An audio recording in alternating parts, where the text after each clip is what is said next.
एक छोटे से गांव में रमेश नाम का एक गरीब लड़का रहता था। उसकी माँ बहुत बीमार रहती थी और घर की हालत भी बहुत खराब थी। रमेश दिन भर मेहनत करता, लेकिन फिर भी घर का खर्चा मुश्किल से चलता था।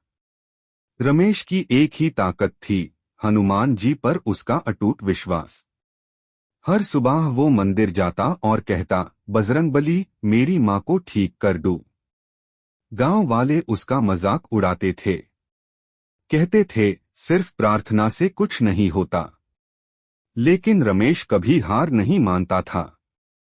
एक दिन डॉक्टर ने कहा, तुम्हारी माँ को बचाना मुश्किल है। ये सुनकर रमेश टूट गया।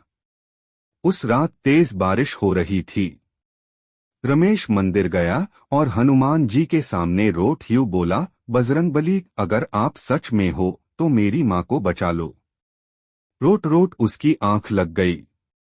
तभी उसने सपने में देखा कि एक तेज प्रकाश मंदिर में फैल गया और उस प्रकाश में हनुमान जी खड़े थे। हनुमान जी बोले, बेटा, साची भक्ति कभी व्यर्थ नहीं जाती। अचानक रमेश की आंख खुल गई। मंदिर में एक लाल फूल पड़ा था। उसने उस फूल को उठाया और घर की तरफ दौड़ा।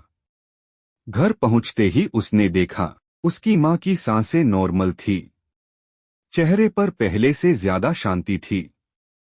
अगले दिन डॉक्टर भी हैरान रह गया। उसने कहा, ये किसी चमत्कार से कम नहीं। रमेश समझ गया कि बजरंगबली ने उसकी पुकार सुन ली। उस दिन के बाद गांव के लोग भी हनुमान जी पर और ज्यादा विश्वास करने लगे। जो लोग पहले मजाक उड़ाते थे, अब वही मंदिर में माथा टेकने लगे। रमेश हर रोज मंदिर जाता और एक ही बात कहता, जिस घर में हनुमान जी का नाम होता है, वहां कभी अंधेरा नहीं रहता।